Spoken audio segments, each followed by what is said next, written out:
الحمدللہ وکفا والصلاۃ والسلام علی رسول خیر خلق اللہ اما بعد فاعوذ باللہ من الشیطان الرجیم بسم اللہ الرحمن الرحیم کنتم خیر امۃ اخرجت للناس تأمرون بالمعروف وتنہون عن المنکر صدق اللہ العظیم رب اشرح لی صدری ویسر لی امری واحلل عقدۃ من لسانی یفقہوا قولی۔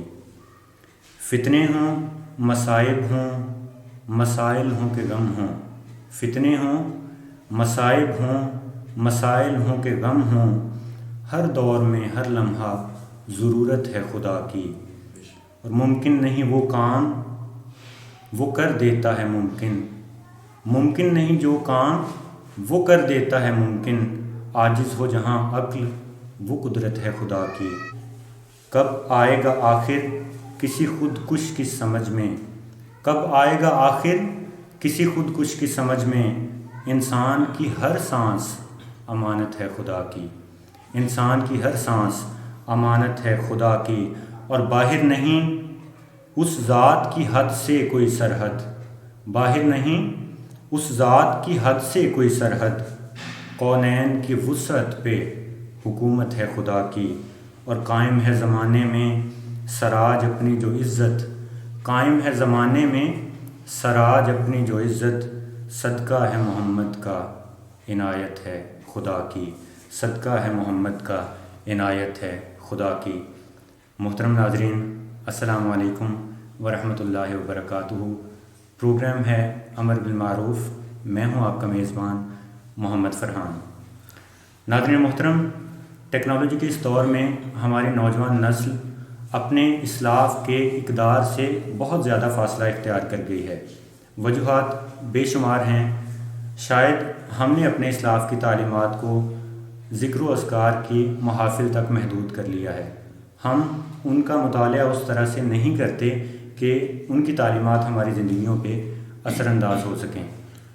ناظرین، آج کی یہ نشست خصوصاً حضور غوث پاک رحمۃ اللہ علیہ ان کے وصال کے حوالے سے یہ مہینہ بہت اہمیت رکھتا ہے۔ بہت سارے کام خصوصاً ان کے وصال کے حوالے سے اس مہینے میں سر انجام دیے جاتے ہیں۔ آج کی یہ نشست ترتیب دینے کا ہمارا مقصد حضور غوث اعظم رحمۃ اللہ علیہ کی تعلیمات سے ہماری نوجوان نسل کو روشناس کروانا ہے۔ ہم کوشش کریں گے کہ ہم حضور غوث پاک رحمۃ اللہ علیہ کی تعلیمات، ان کی سیرت کے حوالے سے جو بھی کامل علم ہمیں نصیب ہو سکے ہم اس کا احاطہ کرنے کی کوشش کریں گے۔ ناظرین، میں اپنے مہمانوں کا تعارف آپ سے کرواتا چلوں۔ میرے ساتھ موجود ہیں الحافظ و قاری محمد ممتاز احمد مہروی صاحب۔ قاری صاحب، ہم آپ کے بہت زیادہ شکر گزار ہیں کہ آپ نے پروگرام کے لیے خصوصی وقت نکالا۔ قاری صاحب کے ساتھ ہمارے ساتھ موجود ہوں گے ہمارے بہت پیارے بھائی، بہت ہی خوبصورت آواز کے ساتھ ہمیں نعت رسول مقبول صلی اللہ علیہ وآلہ وسلم ہمیں سنائیں گے۔ زہیب بھائی ہمارے ساتھ موجود ہیں۔ ناظرین، پروگرام کا باقاعدہ آغاز ہم نعت رسول مقبول صلی اللہ علیہ وآلہ وسلم سے کرنے کے لیے میں گزارش کروں گا زہیب بھائی سے کہ وہ نعت رسول مقبول صلی اللہ علیہ وآلہ وسلم پیش کرنے کی سعادت حاصل کریں۔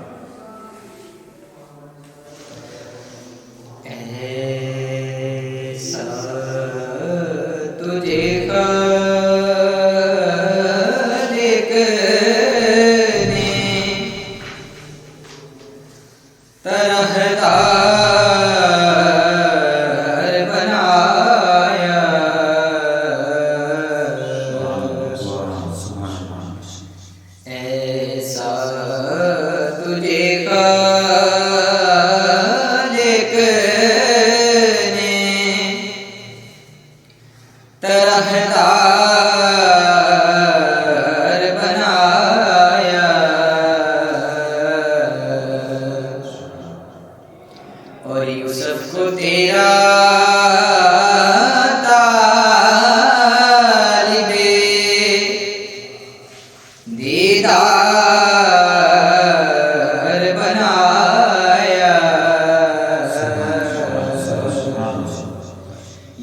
کو تیرا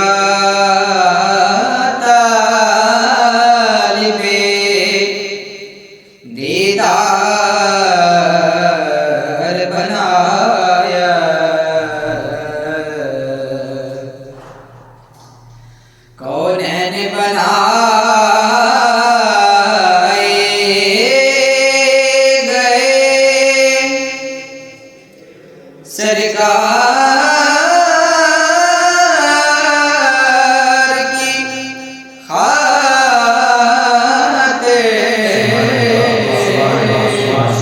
کونین بنائے گئے سرکار کی خاطر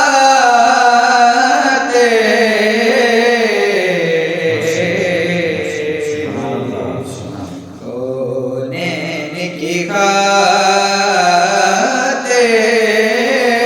تمہیں سرکار بنایا کونین کی خاطر تمہیں سرکار بنایا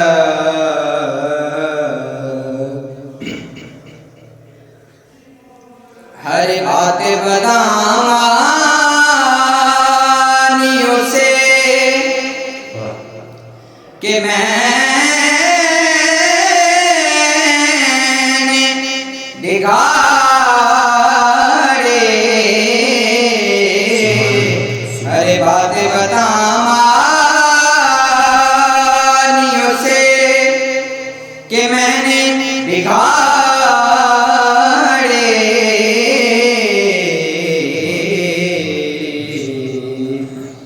بگڑی کو میری آپ نے ہر بار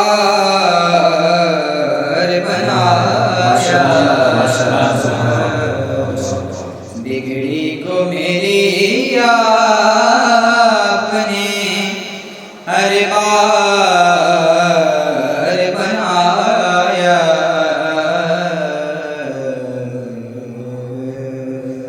ماشاءاللہ سبحان اللہ، بہت ہی خوبصورت آواز، اللہ پاک سلامت رکھیں آپ کو۔ ناظرین، پروگرام کو آگے بڑھاتے ہوئے ہم قاری صاحب کی طرف چلتے ہیں۔ قاری صاحب، یہ حضور غوث اعظم رحمۃ اللہ علیہ کے وصال کا مہینہ ہے۔ اس مہینے میں بہت ساری محافل، ذکر و اذکار کا اہتمام کیا جاتا ہے، حضور غوث اعظم رحمۃ اللہ علیہ کا ذکر کیا جاتا ہے، ان کی سیرت کے حوالے سے بہت سارے پروگرامز بھی ہوتے ہیں۔ ہماری جو نوجوان نسل ہے ان کے لیے حضور غوث اعظم رحمۃ اللہ علیہ کی زندگی میں سیکھنے کے لیے کیا کچھ ہے؟ نوجوان نسل ہے، انہوں نے ہمارے اسلاف کی جو تعلیمات ہیں ان کا مطالعہ بہت کم کیا ہے، کیونکہ یہ ٹیکنالوجی کا دور ہے تو ہم ان چیزوں سے بہت فاصلہ اختیار کر چکے ہیں۔ آپ سے ہم یہ جاننا چاہیں گے، اپنے علم میں اضافہ کرنا چاہیں گے کہ حضور غوث اعظم رحمۃ اللہ علیہ کی زندگی سے ہماری نوجوان نسل کے لیے کیا تعلیمات ہیں، کیسے وہ اپنی زندگی کو بہتر بنا سکتے ہیں؟ بسم اللہ الرحمن الرحیم، محمد و صلی علی رسول الکریم، اما بعد فاعوذ باللہ من الشیطان الرجیم، بسم اللہ الرحمن الرحیم۔ الا ان اولیاء اللہ لا خوف علیہم ولا هم یحزنون، صدق اللہ العظیم۔ الصلاۃ والسلام علیک یا رسول اللہ وعلی آلک وصحبک یا حبیب اللہ۔ سب سے پہلے تو آپ کا شکریہ ادا کرتا ہوں کہ آپ نے اپنے پروگرام کے اندر امر بالمعروف و نہی عن المنکر میں مدعو کیا۔ حضور غوث پاک رضی اللہ تعالیٰ عنہ، ایک تو آپ نے ان کی سیرت پر چند باتیں، اور دوسرا اس میں آپ نے ایک سوال بھی ایڈ کیا ہے کہ ہماری نوجوان نسل کو آپ کی سیرت سے جو دور ہو چکے ہیں، اس کی وجہ کیا ہے، اس کا سبب کیا ہے؟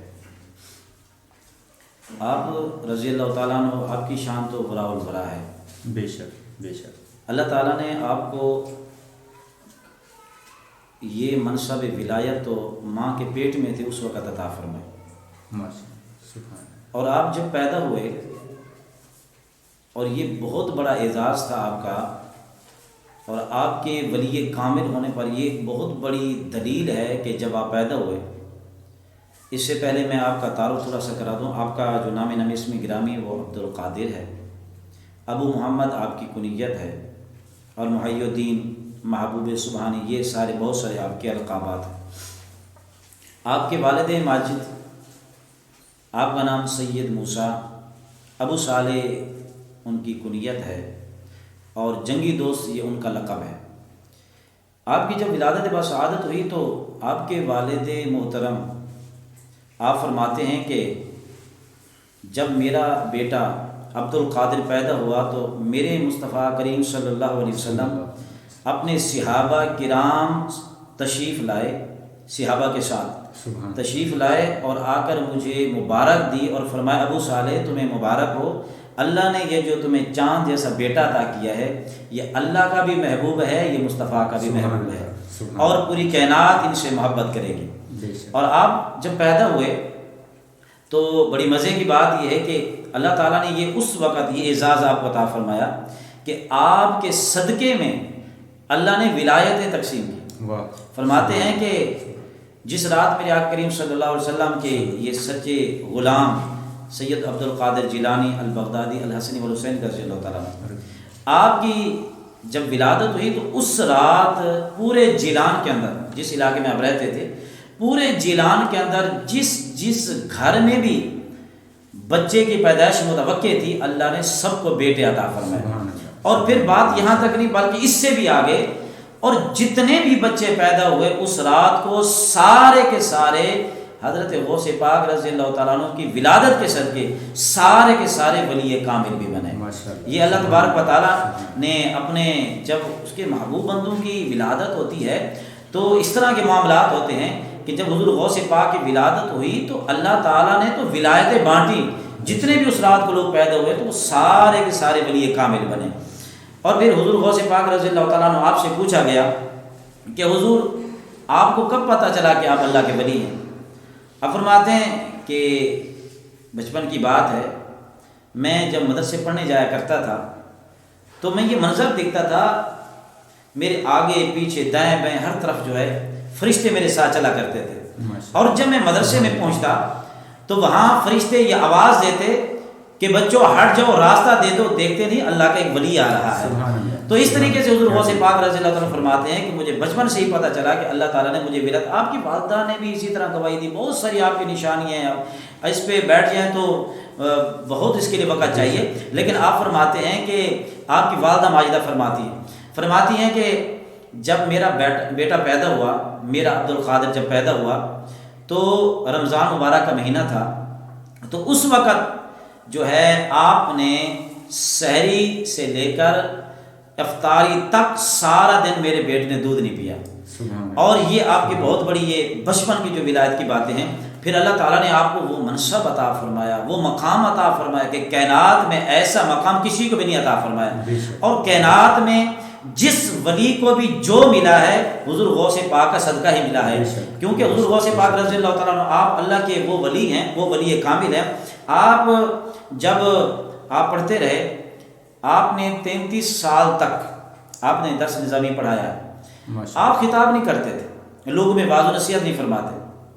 آپ فرماتے ہیں کہ ظہر کی نماز سے پہلے میرے آقا کریم صلی اللہ علیہ وسلم صحابہ کرام کے ساتھ تشریف لائے، مجھ سے فرمایا بیٹا عبد القادر آپ لوگوں میں واعظ و نصیحت کیا کریں، آپ واعظ و نصیحت نہیں کرتے، آپ خطاب کیوں نہیں کرتے؟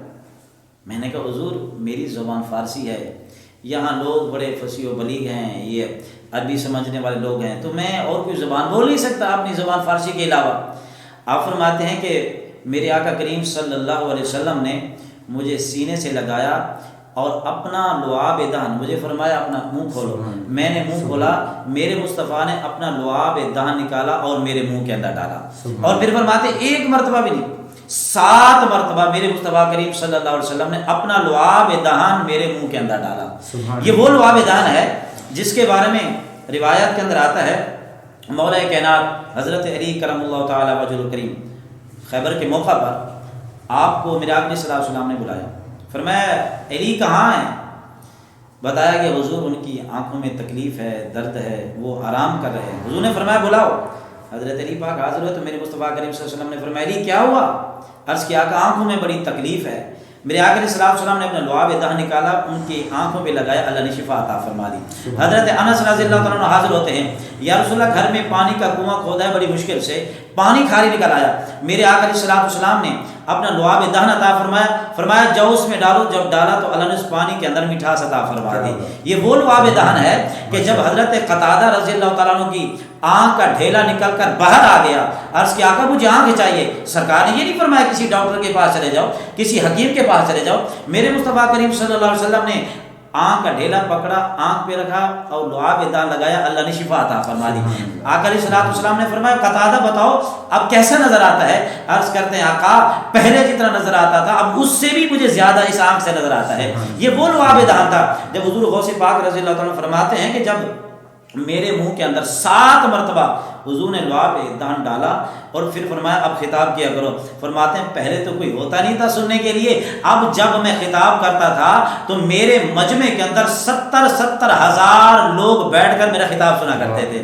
یہ حضور غوث پاک رضی اللہ عنہ جب آقا علیہ الصلوۃ والسلام نے اپنا لعاب دہن عطا فرما دیا، اس کے بعد اللہ نے یہ آپ عزت و مرتبہ و مقام عطا فرما دیا۔ پھر فرماتے ہیں کہ اب اس وقت تو ظاہری بات ہے یہ سلسلہ تو ہوتا نہیں تھا کہ لاؤڈ اسپیکر جیسے آج کل ہوتے ہیں، ساؤنڈ سسٹم ہوتا ہے، یہ سلسلے تو ہوتے نہیں تھے۔ آپ فرماتے ہیں کہ 70,000 لوگ، آپ خود اندازہ لگائیں بیٹھنے کے لیے کتنا ان کو جگہ چاہیے ہوگی، وہ کہاں تک بیٹھتے ہوں گے۔ فرماتے ہیں جہاں تک بھی لوگ بیٹھتے تھے میں جب خطاب کرتا تھا تو سب تک میری آواز بھی اللہ تعالیٰ پہنچا دیتا تھا۔ اور پھر آپ یہ بھی ساتھ فرماتے ہیں کہ میری محفل میں جو بھی آتا تھا، اگر کوئی کافر آتا تھا تو کلمہ پڑھ کے جایا کرتا تھا، اگر کوئی گناہگار آتا تھا تو وہ توبہ کر کے ہی میری بارگاہ سے جایا کرتا تھا۔ حضور غوث پاک رضی اللہ تعالیٰ عنہ کی تو جب محفل سجتی تھی بڑے بڑے علماء آتے تھے، بڑے بڑے علماء اس وقت کے جو بہت بڑے عالم تھے۔ اس بات کو حضرت شیخ عبدالحق محدث دہلوی رحمہ فرماتے ہیں کہ اس وقت ایک بہت بڑے عالم تھے، ان کا نام تھا حضرت محدث ابن جوزی علیہ الرحمہ، ان کو حافظ الحدیث بھی کہا جاتا ہے، بہت بڑے وقت کے عالم تھے۔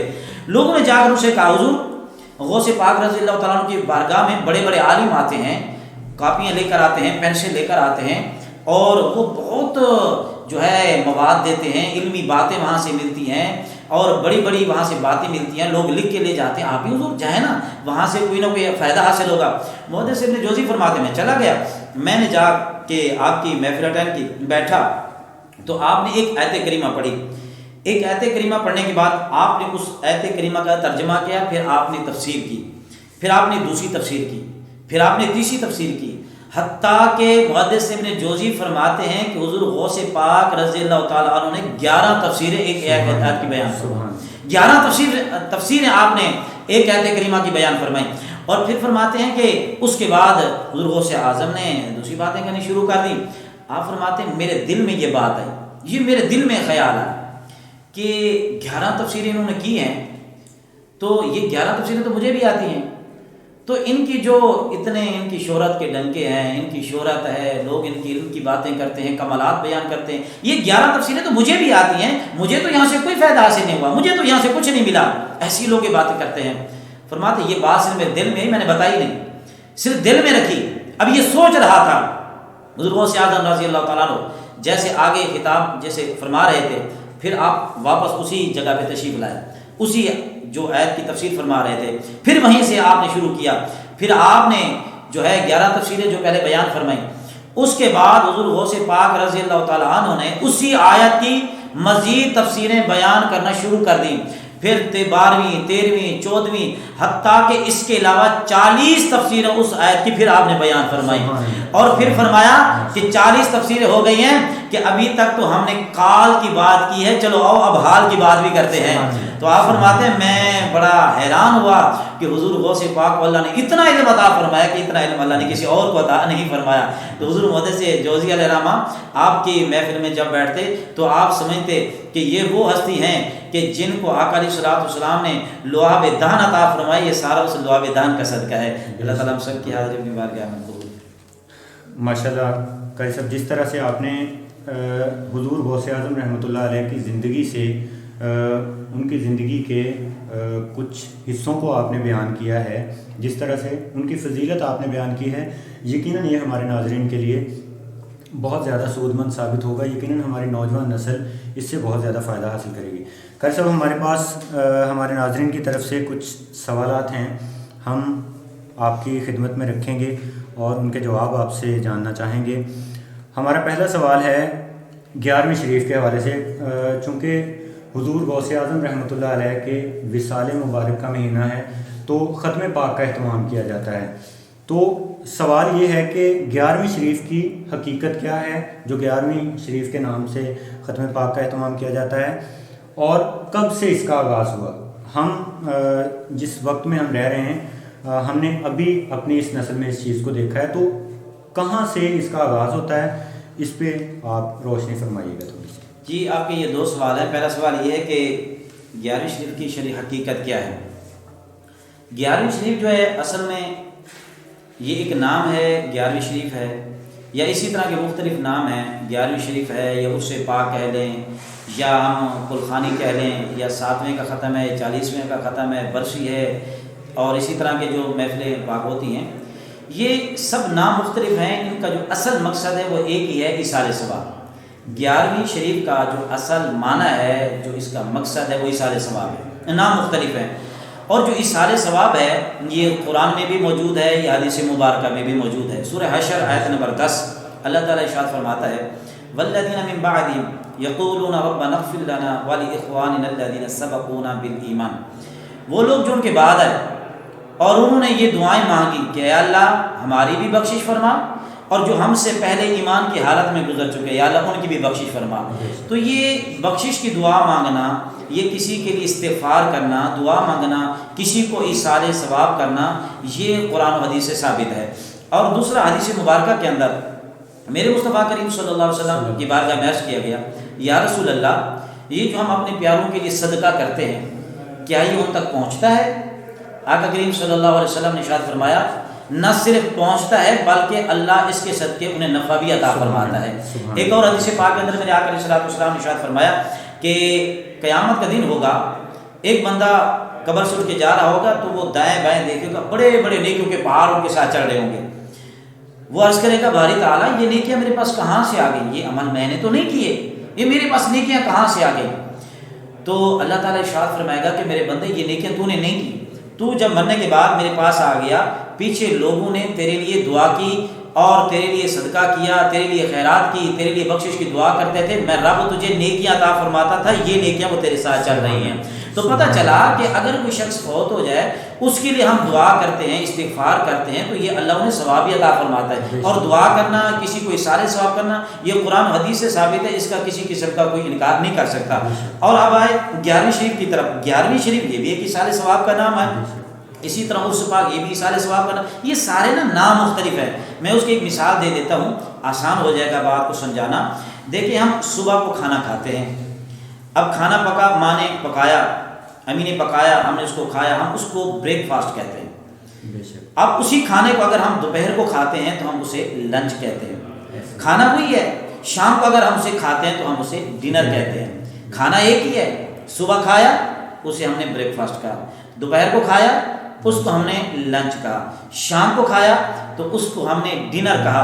کھانا ایک ہے، نام مختلف ہیں. نام مختلف ہیں، چیز تو ایک ہے نا، کھانا تو وہی ایک ہے. یہ سارے نام مختلف ہیں. 11ویں شریف، عرس پاک، کل شریف، 7واں، 10واں، 40واں، برسی، یہ نام مختلف ہیں اور سب کا جو معنی ہے وہ ایک ہی ہے، وہ ایصال ثواب ہے. یہ قرآن سے بھی ثابت ہے، حدیث سے بھی ثابت ہے، اس کا کوئی انکار نہیں کر سکتا. ماشاءاللہ. اور کیسا کب سے اس کا آغاز ہوا، کب یہ ختم پاک جو ہے یہ باقاعدہ طور پہ کروانا شروع کیا گیا؟ یہ اصل میں اس کی حقیقت یہ ہے، روایت کے اندر یہ بات آتی ہے کہ حضور غوث پاک رضی اللہ تعالیٰ عنہ اپنی ساری زندگی جب بھی چاند کی 11 تاریخ آتی تھی تو آپ چاند کی 11 تاریخ کو ذکر مصطفیٰ صلی اللہ تعالی وسلم کی محفل کا اہتمام کیا کرتے ہیں. حضور غوث پاک رضی اللہ تعالیٰ آقا کریم صلی اللہ علیہ وسلم کی محفل کا اہتمام کرتے ہیں. آپ لنگر بھی پکاتے، اس میں مدرسے کے بچوں کو بھی بلاتے، ان کو لنگر بھی پیش کرتے، چاہنے والے مرید بھی حاضر ہوتے، اور اس محفل کے اندر میرے آقا کریم صلی اللہ علیہ وسلم کی نعتیں پڑھی جاتی تھی، حضور پاک صلی اللہ علیہ وسلم کے ذکر کی محفل سجائی جاتی. اور یہ پابندی کے ساتھ آپ کرتے رہے. ہر مہینے کی 11 تاریخ کو حضور غوث پاک ذکر مصطفیٰ صلی اللہ تعالی وسلم کی محفل کا اہتمام کرتے. جب آپ دنیا سے چلے گئے تو اللہ کو آپ کی یہ ادا اتنی پسند آئی کہ حضور غوث پاک دنیا سے چلے گئے. اب ہر 11ویں تاریخ کو چاند کی 11 تاریخ کو جو ہے محفلیں سجتی ہیں، اس میں حضور غوث پاک رضی اللہ تعالیٰ کے تذکرے ہی تذکرے ہوا کرتے ہیں۔ تو اسی طرح یہ اس وقت سے یہ بھی جو آپ کی 11ویں شریف کی محفل سجتی ہے، جو 11 تاریخ کو آپ کے چرچے ہوتے ہیں، آپ کے جو ہے ذکر کے تذکرے ہوتے ہیں، یہ سب کچھ یہ ذکر مصطفیٰ کا صدقہ ہے۔ یہ اس وقت سے شروع سے ہی حضور غوث پاک رضی اللہ تعالیٰ عنہ کی 11ویں شریف کا یہ سلسلہ چلتا ہی آ رہا ہے۔ قاری صاحب، ختم پاک ہم ویسے بھی اس کا اہتمام کرتے رہتے ہیں، لیکن ہمارے ناظرین کی طرف سے ایک اور بھی سوال ہے اسی سلسلے میں کہ جو 11ویں شریف ہے اس کو منایا کیوں جاتا ہے، کیوں مناتے ہیں اس کو، ایک منانے کا انداز کیوں ہم نے اس کو اپنایا ہے؟ ایک ختم پاک کے حوالے سے تو ہم کسی بھی روز اس کا اہتمام کر سکتے ہیں، کھانے پہ کسی بھی کھانے پہ کر سکتے ہیں، تو ہم اس کو ایک خاص انداز میں مناتے کس لیے ہیں؟ اس میں بات یہ ہے کہ پہلی بات تو یہ ہے کہ اس کے لیے کوئی وقت مقرر نہیں ہے۔ اگر ہم کہیں نا کہ صرف 11 اکثر ہمارے یہ لوگ پریشان ہو جاتے ہیں کہ آج 11 تاریخ تھی تو آج تو میں نے 11 شریف کا ختم پاک نہیں دلوایا تو میں تو رہ گیا، اب تو جو ہے میں نہیں دلوا سکتا۔ پہلی بات تو یہ ہے کہ 11ویں شریف کا ختم پاک ہو یا کوئی بھی 11ویں شریف کا معنی بھی تو اصال ثواب ہے نا، کوئی بھی اصال ثواب کی محفل ہو وہ آپ جب چاہیں جس وقت چاہیں آپ کر سکتے ہیں، ہر وقت ثواب پہنچ جاتا ہے۔ پہلی بات تو یہ ہے، اس کے لیے کوئی وقت مقرر کرنے کی ضرورت نہیں ہے۔ اور یہ جو ہم وقت مقرر کرتے ہیں نا، یہ ہم اپنی آسانیوں کے لیے کرتے ہیں۔ دیکھیں مثال کے طور پر یہ جتنی بھی مذہبی رسم ہیں، اس سے پاک ہے یا کوئی محفل ہے، اس میں لوگوں کا اعتراض ہوتا ہے جی یہ دن مقرر کرنے کی کیا ضرورت ہے، ہر وقت کیا جا سکتا ہے۔ تو اس کا پہلے ایک جواب میں نے دے دیا کہ ہر وقت کیا جا سکتا ہے۔ اور دوسرا یہ جو ہم دن مقرر کرتے ہیں، اس کے بارے میں یوں کہوں گا کہ دیکھیں ہم اگر کوئی شادی کرتے ہیں ایسے تو نہیں کر لیتے، اس کے لیے پہلے دن مقرر ہوتا ہے، پھر رشتہ داروں کو دعوت دی جاتی ہے، کارڈ چھپتا ہے، رشتہ داروں کے پاس ہم پہنچاتے ہیں، سب کو پتہ چل جاتا ہے فلاں تاریخ کو بھائی کی شادی ہے، تاکہ لوگ اپنے کام کاج سے فارغ ہو کر وقت نکال کر وہ وہاں پہ پہنچیں۔ تو یہ جو ہم نے ایک دن مقرر کیا ہے کہ 10ویں کو ختم ہوگا یا 40ویں کا ختم فلاں تاریخ کو ہمارا ہوگا، یا اسی طریقے سے 11ویں شریف کا جو ختم ہے فلاں تاریخ کو ہم دلوا رہے ہیں، تو یہ ہم اپنی آسانی کے لیے کر رہے ہیں، اپنے فائدے کے لیے کر رہے ہیں۔ اس میں کوئی شرعی کوئی ایسا پابندی نہیں ہے کہ آپ اس دن کو ہی کر سکتے ہیں۔ یہ اصحال ثواب کی محفل آپ کا جب دل چاہے آپ کر سکتے ہیں، اور یہ ثواب پہنچتا ہے، اور ثواب سارے دنوں میں برابر ہی ہوتا ہے۔ بے شک ماشاء اللہ۔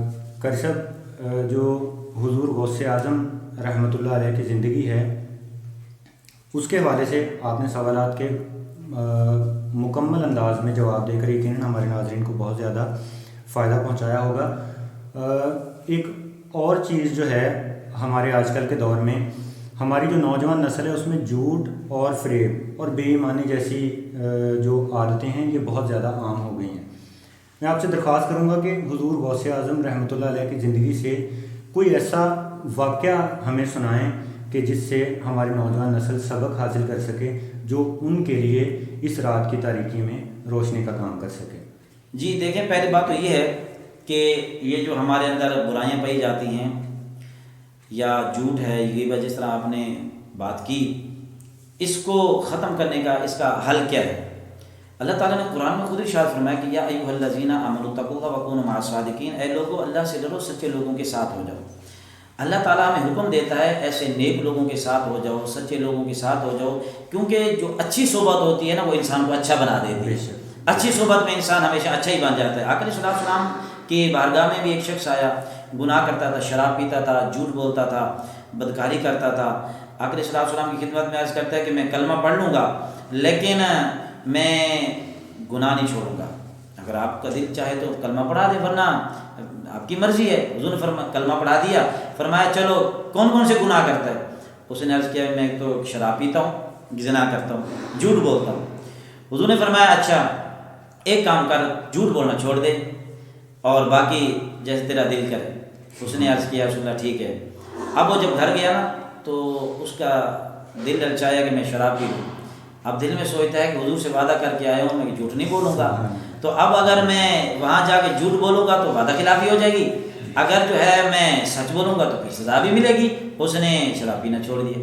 اسی طریقے سے پھر بدکاری کی طرف جانے کو دل للچایا تو پھر سوچا کہ اب حضور کی بارگاہ میں جاؤں گا تو حضور فرمائیں گے کہ بتا آج کیا کام کیا ہے، اگر بتا دوں گا تو سزا ملے گی، اگر نہیں بتاؤں گا جھوٹ بولوں گا تو پھر وعدہ خلافی ہو جائے گی، تو پھر اس نے وہ کام بھی چھوڑ دیا۔ تو یہ صحبت کی وجہ سے ہوتا ہے، اس لیے اللہ تعالیٰ نے ہمیں حکم دیا ہے کہ ان لوگوں کی صحبت میں بیٹھ جاؤ۔ حضور غوث پاک رضی اللہ تعالیٰ ارشاد فرماتے ہیں جو مجھ سے محبت کرے گا، جو مجھ سے پیار کرے گا، جو میرا مرید بن جائے گا، میرے رب نے میرے ساتھ وعدہ کیا ہے وہ توبہ کیے بغیر وہ نہیں مرے گا۔ تو اچھے لوگوں کی صحبت ہمیشہ اچھا ہی بنا دیتی ہے۔ تو جو اللہ کے ولیوں کی بارگاہ میں جاتا ہے، اللہ کے ولیوں کی صحبت میں بیٹھتا ہے، تو صحبت کا ایک دن ایسا رنگ چڑھتا ہے، انسان جھوٹ بولنا بھی چھوڑ دیتا ہے، انسان ساری برائیوں سے باز آ جاتا ہے، انسان اچھا بن جاتا ہے۔ اسی لیے اللہ تبارک و تعالیٰ نے جو ہے ہمیں حکم دیا کہ اچھے لوگوں کی صحبت اختیار کرو۔ تو جو حضور غوث پاک رضی اللہ تعالیٰ سے محبت کرتے ہیں یا اولیاء کرام سے محبت کرتے ہیں، حضور غوث پاک کو خود فرماتے ہیں کہ ایک شخص نے عرض کیا کہ حضور ہم تو آپ کے دور میں آپ کے مرید ہیں، آپ کی صحبت میں بیٹھتے ہیں، جو بعد میں لوگ آئیں گے آپ سے محبت کرنے والے تو وہ آپ کے مرید کیسے بنیں گے؟ آپ فرماتے ہیں کہ میرا جو مرید ہونا چاہے گا کائنات کے کسی کونے میں کھڑا ہو، وہیں سے کھڑا ہو کر کہہ دینا عبد القادر میں تمہارا مرید ہوں، تو وہ بھی میرا مرید ہو جائے گا۔ آپ فرماتے ہیں میں اپنے مریدوں کا ضامن ہوں، میں اپنے مریدوں کا ضامن ہوں کہ کوئی توبہ کیے بغیر نہیں مرے گا، اور اللہ نے میرے سارے مریدوں کو مجھے لسٹ عطا فرما دی ہے کہ میرا مرید کون ہے، کیسا ہے، کس حال میں ہے، جنت میں جائے گا، دوزخ میں جائے گا۔ آپ فرماتے ہیں سارے لوگوں کے دل جو ہیں میری مٹھی میں رہتے ہیں۔ یہ الگ بات ہے کہ ہم پردے فاش نہیں کرتے، ہم لوگوں کے عیبوں پہ پردہ رکھتے ہیں، ورنہ یہ جو چیزیں ہیں ہمارے اندر برائیاں تب ختم ہوں گی جب ہم ان کی سیرت کا مطالعہ کریں گے، جب ہم بزرگان دین کے جو ہے صحبت میں بیٹھیں گے، تو صحبت کے اثر سے ہی ہماری زندگیوں میں تبدیلی آئے گی۔ اس کی وجہ سے ہم برے راستے کو چھوڑ کر سیدھے راستے پر چل پڑیں گے۔ ناظرین، بہت ہی خوبصورت انداز میں قاری صاحب نے حضور غوث اعظم رحمۃ اللہ علیہ کی زندگی پر روشنی ڈالی۔ دعا ہے کہ اللہ تعالی ہمیں عمل کی توفیق عطا فرمائے۔ اسی کے ساتھ ہمارا آج کا پروگرام اپنے اختتام کو پہنچتا ہے۔ مجھے اور ہمارے مہمانوں کو اجازت دیجیے، اپنا خیال رکھیے، اللہ حافظ۔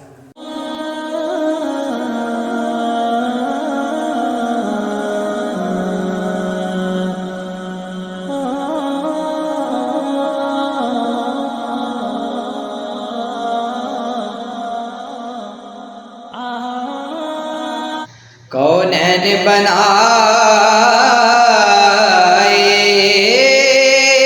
گئے سرکار